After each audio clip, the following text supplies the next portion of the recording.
안녕하세요. 오늘은 한 부부의 고민을 좀 같이 들여다볼까 합니다. 네. 6살, 3살 아이들이 있는데 최근에 좀 아팠다가 이제 막 나아가는 시점인가 봐요.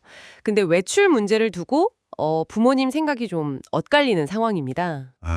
이게 또 아이들 아플 때 외출 문제는 정말 흔하면서도 어려운 문제죠. 맞아요. 그래서 이 상황을 한번 좀 자세히 살펴보려고 하는데요. 사연을 보니까 상황이 그냥 간단하지만은 않더라고요. 이달 초에 둘째 아이, 3살짜리가 38.5도가 넘게 열이 나서 입원을 했었고요. 고열이었나요? 네, 근데 며칠 전, 그러니까 6월 17일쯤에요. 다시 열이 나가지고 재입원을 했다는 거예요. 저런. 검사해보니까 아데노바이러스 진단을 받았다고 하고요. 이게 아데노바이러스라는 게 뭐 감기처럼 흔하다고는 하지만 고열도 나고 입원까지 할 수 있는 거죠. 네, 맞습니다. 특히 영유아들한테는요. 근데 그 와중에 또 첫째 아이 성홍열 진단을 받았다고 해요. 와, 애들이 연달아서 그것도 다른 병으로요. 네. 그러니까 두 아이 모두 최근까지 계속 아팠던 상태인 거고, 특히 둘째는 아데노바이러스로 입원했다가 퇴원한 지 토요일에 퇴원했으니까 하루밖에 안 된 시점인 거죠. 딱 하루요. 네. 열은 내렸고 이제 막 뭐랄까 열꽃이 올라오기 시작하는 정말 딱 회복기에 접어든 상태 이렇게 볼 수 있겠네요. 아, 열꽃. 보통 열 내리고 나면 나타나는 그거 말씀이시죠? 이게 뭐 회복 신호로 보기도 한다면서요? 네, 그렇죠. 특정 바이러스 감염에서는 그럴 수 있는데 근데 또 아이 컨디션이나 뭐 다른 기저질환 같은 거에 따라서 의미는 좀 달라질 수 있어요. 바로 그 지점인 것 같아요. 이 일요일, 그러니까 6월 22일 오늘이죠. 처가 식구들이랑 외식 약속이 잡혔는데 여기서 이제 의견이 딱 갈리는 겁니다. 아하. 아내는 이제 열도 내렸고 열꽃도 피었으니까 괜찮지 않냐, 외출해도 된다 이런 입장이 있고요. 반면에 남편분은 아직 안심할 단계 아니다. 혹시 밖에서 다시 열 나면 어떡하냐, 대처하기 힘들다, 집에서 쉬어야 한다 이렇게 강하게 얘기하시는 거죠. 그 보내주신 글에서도 남편분 걱정이 좀 많이 느껴졌어요. 네, 충분히 그럴 수 있죠. 퇴원한 지 하루밖에 안 됐으니까요. 그래서 결국 어떻게 됐나요? 결국 아내분이 첫째 아이만 데리고 외출을 하셨다고 해요. 첫째만 데리고. 네. 근데 그 첫째 아이도 성홍열 앓고 나서 혀돌기가 아직 좀 남아있는 상태였다고 하고요.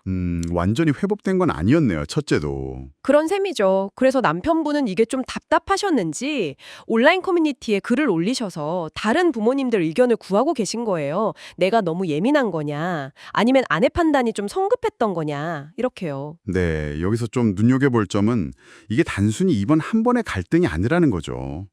그 글에 보면 아이가 아플 때 외출하는 문제로 코로나 이전부터도 종종 다툼이 있었다고 하거든요. 아, 이전부터요? 그럼 이게 이 부부한테는 좀 반복되는 문제, 딜레마 같은 거네요. 그렇죠. 계속 부딪히는 지점인 거예요. 한쪽은 아이가 조금 괜찮아 보이면 가능한 빨리 일상으로 복귀하고 싶어하는 경향이 있고 네. 다른 한쪽은 혹시 모를 위험, 잠재적인 위험 요소를 먼저 생각해서 안정을 최우선으로 두는 그런 시각 차이가 보이는 거죠. 특히나 이번에는 아이들이 아데노바이러스, 성홍열 이렇게 다른 병을 연달아 앓았고 또 둘째는 퇴원한 지 얼마 안 됐다는 사실이 판단을 더 어렵게 만드는 것 같아요. 정말 흥미로운 지점인데요. 이게 단순히 뭐 괜찮다, 안 된다의 문제를 넘어서서 부모 각자가 생각하는 안전의 기준선, 그리고 회복이라는 상태를 해석하는 방식 자체가 좀 다른 것 같아요. 맞아요. 그러니까 한쪽은 열 내리고 열꽃 피는 걸 보고 아, 이제 거의 다 나았다, 이렇게 긍정적으로 보는 반면에 다른 한쪽은 아직 몸 안에 바이러스가 있을 수 있고 면역력도 약한 상태다, 이렇게 보는 거죠. 정확합니다. 이걸 좀 더 큰 틀에서 보면요. 뭐랄까, 육아 과정에서 흔히 보이는 위험을 피하려는 성향하고 빨리 일상으로 돌아가려는 욕구, 이 사이의 어떤 긴장 관계를 보여주는 사례 같아요. 아, 네네. 부모 각자가 얼마나 불안을 느끼는지, 그 민감도나 아니면 과거에 아이가 아팠던 경험이 어땠는지, 또 아이가 평소에 얼마나 건강한지, 뭐 이런 것들이 다 판단 기준에 영향을 거두거든요. 그렇죠. 경험이 중요하죠. 네, 단순히 그 열꽃이라는 증상 하나만 가지고도 해석이 이렇게 달라질 수 있다는 점이 중요한 포인트 같습니다. 네, 그래서 이 이야기가 당신에게는 어떤 점을 좀 생각하게 하시나요?